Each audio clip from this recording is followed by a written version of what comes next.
Hi friends, welcome back to my YouTube channel study lover RB. ये हमारी Vision IAS की test series चल रही है। पीटी 365 की सीरीज चल रही है। इसमें हमारा आज का टॉपिक है वैकल्पिक विवाद समाधान एडीआर, अल्टरनेटिव डिस्प्यूट रेजोल्यूशन। यहाँ पे वैकल्पिक विवाद समाधान एडीआर है, उसके लिए मार्गदर्शिका दे रखी है। तो सबसे पहले यहाँ पर एडीआर है, इसके प्रकार। तो इसके कितने हैं? 5 प्रकार हैं। फर्स्ट है इसका प्रकार मध्यस्थम या विभाजन, आर्बिट्रेशन। तो इसमें क्या है? तो एक तटस्थ विवाचक है, ये साक्ष्य प्रस्तुत किए जाने के बाद एक बाध्यकारी निर्णय देता है, जिसे क्या कहा जाता है? इसे पंचाट कहा जाता है। सेकंड है इसका मध्यस्थता, मेडिएशन। तो इसमें क्या है? इसमें एक लचीली गैर बाध्यकारी प्रक्रिया है, जहां तक तटस्थ है वो पक्ष चर्चा को सुगम बनाता है। थर्ड है सुलह, कॉन्सिलिएशन। तो एक तटस्थ है, वो तीसरा पक्ष सक्रिय रूप से पक्षों के साथ संवाद करता है ताकि समझौते हैं उनके विकल्प मिल सकें। फोर्थ है वार्ता, नेगोशिएशन। तो पक्ष और उनके जो वकील हैं वो किसी तटस्थ व्यक्ति है इसके बिना ही सीधे संवाद करके समझौते तक पहुंचते हैं। और जो इसका फोर्थ टाइप है वो है सहयोगात्मक विधि, कोलैबोरेटिव लॉ। तो इसमें क्या है? कोलैबोरेटिव लॉ में क्या है? पक्ष और उनके जो वकील हैं ये मुकदमेबाजी के बिना मुद्दे हैं उनको हल करने के लिए मिलकर काम करने पर सहमत होते हैं। फिर है मध्यस्थतम, आर्बिट्रेशन है, इसके लिए प्रमुख ढांचे घरेलू कानून मध्यस्थतम सुलह और सुलह अधिनियम 1996, आर्बिट्रेशन एंड कॉन्सिलिएशन एक्ट 1996। ये भारत में मध्यस्थतम विवाचन है उसके लिए एक है मुख्य कानून है, जो UNCITRAL मॉडल है वो कानून पर आधारित है। अनसिट्रेल मॉडल भारत में संस्थागत समर्थन। तो इसमें जो नई दिल्ली है, अंतर्राष्ट्रीय मध्यस्थतम केंद्र और भारतीय मध्यस्थतम परिषद ये शामिल हैं। वैश्विक निकाय और मानक। तो जो भारत है वो स्थायी मध्यस्थतम न्यायालय 1899 उसका एक पक्षकार है और वैश्विक मॉडल है उसका पालन करता है। भारत में मध्यस्थता, मेडिएशन है, उसको बढ़ावा देना। तो मध्यस्थता अधिनियम 2023 है, ये मध्यस्थता है उसके लिए एक समेकित और समर्पित विधि ढांचा स्थापित करता है। क्षेत्रक विशिष्ट कानून। तो जो वाणिज्य न्यायालय अधिनियम 2015 है और उपभोक्ता संरक्षण अधिनियम 2019 है, ये क्या करता है? ये मध्यस्थता है उसको बढ़ावा देते हैं। मध्यस्थता है इस पर सिंगापुर कन्वेंशन। तो अंतर्राष्ट्रीय मध्यस्थता और निपटान मानक है, इनके प्रति जो भारत है उसकी प्रतिबद्धता है उसकी ये पुष्टि करता है। हमारा नेक्स्ट टॉपिक है मध्यस्थता के निर्णय है उनको संशोधित करने के लिए न्यायालय है उनकी शक्तियां, courts power to modify, arbitrate, award. तो ये अभी सुर्खियों में क्यों है? तो जो उच्चतम न्यायालय इसने कहा है कि न्यायालयों के पास मध्यस्थतम के निर्णय हैं उनमें संशोधन करने की सीमित शक्तियां हैं। निर्णय के मुख्य बिंदु पर नजर डालते हैं। तो जो उच्चतम न्यायालय उसने गायत्री बलराम बनाम ISG नोवासॉफ्ट टेक्नोलॉजीज लिमिटेड मामले में उपयुक्त निर्णय दिया है। शीर्ष न्यायालय के अनुसार मध्यस्थतम द्वारा दिए गए जो निर्णय उनको मध्यस्थतम और सुलह अधिनियम 1996 इसकी धारा 34 और 37 है उसके तहत संशोधित किया जा सकता है। हालांकि ये जो संशोधन है ये निम्नलिखित परिस्थितियों में ही किए जा सकते हैं, जैसे कि जब निर्णयों में वैध हिस्से हैं उनमें से अवैध हिस्सों को हटा करके लागू किया जाता है। उच्चतम न्यायालय है उन्होंने इस मामले में ओम्ब्रे माजूस कॉन्टिनेंट इन से माइनस सिद्धांत है उसका उल्लेख किया है। कोई लिपिकीय गणना संबंधी या टंकर संबंधी त्रुटि है उसको सही करने के लिए, और कुछ मामलों में निर्णय उसके पश्चात देय ब्याज है उसमें संशोधन करने के लिए। नेक्स्ट टॉपिक है हमारा लोक अदालत। तो ये लोक अदालत सुर्खियों में क्यों है? तो हाल ही में जो केरल है ये पहला राज्य बन गया है जिसने ऑनलाइन स्थायी लोक अदालतें सेवाएं शुरू की हैं। लोक अदालत के बारे में देख लेते हैं।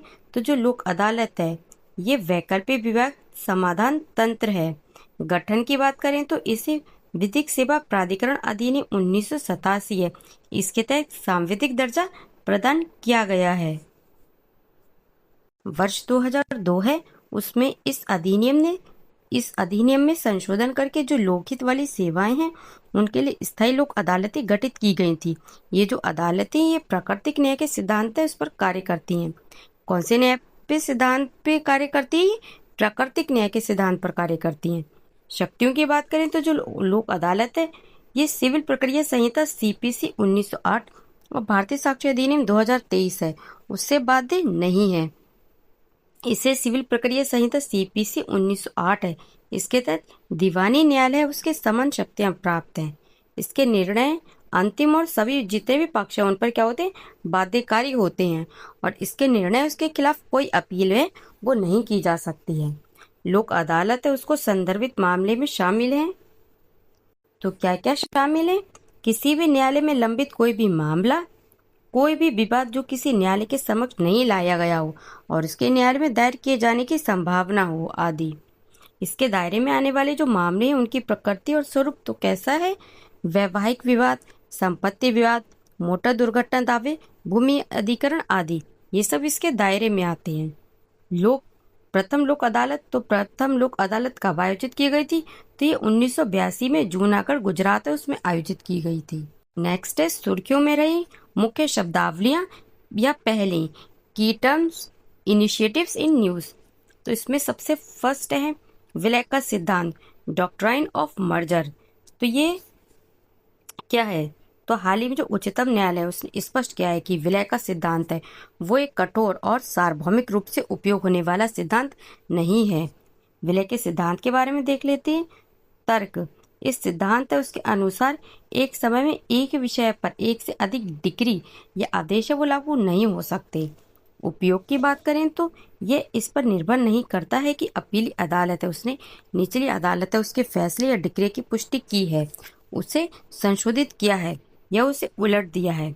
इसका अर्थ यह है कि जब तक उच्चतर न्यायालय है वो किसी अधीन अदालत है उसके आदेश, डिक्री या निर्णय को रद्द, संशोधित या पुष्टि करते हुए निपटारा करता है, तो जो निचली अदालत है उनके आदेश का अस्तित्व समाप्त हो जाता है और वह उच्चतर न्यायालय है उसके आदेश में समाहित हो जाता है। उद्देश्य और लाभ, तो यह न्यायालय और अधिकरण है उनके पदानुक्रम है उसकी गरिमा बनाए रखता है और जो न्यायिक फैसले हैं उनमें ये अंतिम रूप से सुनिश्चित उनको करता है। स्टेट ऑफ मद्रास बनाम मदुरई मिल्स कंपनी लिमिटेड बाद में उच्चतम न्यायालय ने माना था कि जो विलय है उसका सिद्धांत अपीलीय या पुनरीक्षण आदेश की प्रकृति और ऐसे अधिकारता प्रदान करने वाला वैधानिक प्रावधान है उनके दायरे पर निर्भर करता है। नेक्स्ट टॉपिक है E0 FIR। तो जो केंद्रीय गृह मंत्रालय इसके भारतीय साइबर अपराध समन्वय केंद्र I4C इसने नई E0 FIR पहले उसकी शुरुआत की है। E0 FIR के बारे में तो प्रारंभ कहाँ हुआ है इसका? इसे दिल्ली में प्रायोगिक परियोजना पायलट प्रोजेक्ट है उसके रूप में इसको शुरू किया गया है। इसका उद्देश्य क्या है? तो जो साइबर वित्तीय अपराध है उनकी शिकायत है उनको दर्ज करना, आसान बनाना और उन पर त्वरित कार्रवाई सुनिश्चित करना। सीमा की बात करें तो यदि कोई शिकायत करता है राष्ट्रीय साइबर अपराध रिपोर्टिंग पोर्टल NCRP या हेल्पलाइन 1930 है, उस पर 10 लाख रुपए उससे अधिक के वित्तीय नुकसान की रिपोर्ट करता है तो स्वतः रूप से एक 0 FIR वो दर्ज की जाएगी और यह दिल्ली के E-क्राइम पुलिस स्टेशन उसमें रजिस्टर होगी। इसके बाद ये जो FIR है ये संबंधित क्षेत्रीय साइबर अपराध पुलिस थाने हैं उनको तत्काल भेज दी जाएगी। शिकायतकर्ता उसके 3 दिन इनके भीतर अपने जो नजदीकी साइबर अपराध पुलिस स्टेशन है उसमें जाकर इसे 0 FIR है उसको नियमित FIR है उसमें परिवर्तित कराना होगा। 0 FIR क्या है? तो जो 0 FIR है वो किसी पुलिस थाने में अपराध की क्षेत्राधिकार सीमा की परवाह किए बिना FIR दर्ज करने की एक व्यवस्था है। 0 FIR का प्रावधान भारतीय नागरिक सुरक्षा संहिता 2023 है। इसकी धारा 531(1) है इसके तहत किया गया है। इसे 2012 के जो निर्भया केस है इसके बाद स्थापित जो जस्टिस वर्मा समिति है इसकी सिफारिश के आधार पर प्रतिपादित किया गया है। हमारा नेक्स्ट टॉपिक है निर्वाचन, इलेक्शंस। तो भारत में एक क्या है? निर्वाचन आयोग है, इलेक्शन कमीशन ऑफ इंडिया। तो इसके उत्पत्ति कैसी हुई थी। इसकी उत्पत्ति की बात करते हैं तो 25 जनवरी 1950 है उसको स्थापित। यह एक क्या है, सांविधानिक निकाय है। वर्ष 2011 है उससे आयोग की स्थापना है। उसकी स्मृति में प्रत्येक वर्ष 25 जनवरी को राष्ट्रीय मतदाता दिवस है वो मनाया जाता है। संवैधानिक संवैधानिक प्रावधान, तो जो संविधान है उसका भाग 15 है, उसमें ये अनुच्छेद 324 से 329 में आता है। सांविधिक प्रावधान, तो मुख्य निर्वाचन आयुक्त और अन्य निर्वाचन आयुक्त हैं। नियुक्ति, सेवा की शर्तें और पदावधि, अधिनियम 2023 है। ये उनकी नियुक्ति, सेवा शर्तों, कार्यकाल आदि उसको ये विनियमित करता है। प्रमुख भूमिका, लोकसभा, राज्यसभा, राज्य विधानसभा और राष्ट्रपति एवं उपराष्ट्रपति इसके पद है, उनके लिए ये निर्वाचन संचालन करता है। ये आर्टिकल अनुच्छेद किसमें है, 324(1) है, उसमें दे रखा है किस किस का ये निर्वाचन कराता है। तो हमें याद रखना है, लोकसभा, राज्यसभा, राज्य विधानसभा और राष्ट्रपति एवं उपराष्ट्रपति के जो पद हैं उनके लिए। संरचना की बात करें तो जो मुख्य निर्वाचन आयुक्त है सीईसी, और क्या होते हैं, 2 निर्वाचन आयुक्त होते हैं ईसी। ये किस में आता है, आर्टिकल 324(2) में। प्रमुख कार्य, तो इसके प्रमुख कार्य क्या क्या हैं, स्वतंत्र और निष्पक्ष निर्वाचन है उसका अधीक्षण, निर्देशन, नियंत्रण और संचालन करना। लोकसभा और राज्य विधानसभा है, इनके निर्वाचक नामावली, जो मतदाता सूची है उसको तैयार करना। राष्ट्रीय और राज्य स्तर पर जो राजनीतिक दल हैं उनको मान्यता प्रदान करना। और निष्पक्ष और तटस्थ निर्वाचन है उसके लिए नियम एवं दिशा निर्देश निर्धारित करना। निर्वाचन संबंधी सुधार है उनके लिए ईसीआई द्वारा उठाए गए हालिया कदम कौन कौन से हैं, तो SVEEP कार्यक्रम 2009, प्रणालीबद्ध मतदाता शिक्षा एवं निर्वाचन सहभागिता, SVEEP कार्यक्रम है, इसके माध्यम से मतदाता भागीदारी बढ़ाने का प्रयास। होम वोटिंग की सुविधा, तो जो 2024 है उसके आम चुनाव में 85 वर्षों से उससे अधिक आयु के जो वरिष्ठ नागरिक हैं और जो 40% विकलांगता वाले जो दिव्यांगजन हैं PWDS हैं उनके लिए घर से मतदान की सुविधा।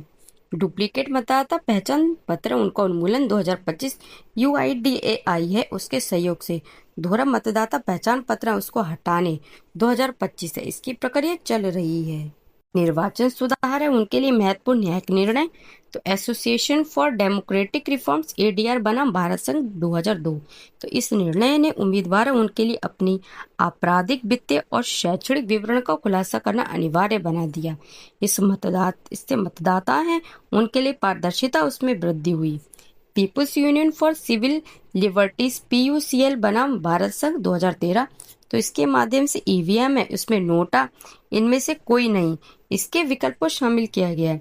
जो निर्वाचन में चयन है उसके मूल अधिकार अनुच्छेद 19(1)A है उसको सशक्त बनाता है। लिली थॉमस बनाम भारत संघ 2013। तो इसके तहत जो लोक प्रतिनिधित्व अधिनियम RPA 1951 है उसकी धारा 8(4) है उसको रद्द कर दिया गया है। इससे दोषी सीधे विधायकों और सांसद हैं उनको तत्काल अयोग्यता सुनिश्चित हुई। ADR बनाम भारत संघ 2024। तो जो उच्च न्यायालय है उसने चुनावी बॉन्ड योजना है उसको असंवैधानिक घोषित कर दिया। इससे जो राजनीतिक वित्तीय पोषण है उसमें पारदर्शिता सुनिश्चित हुई।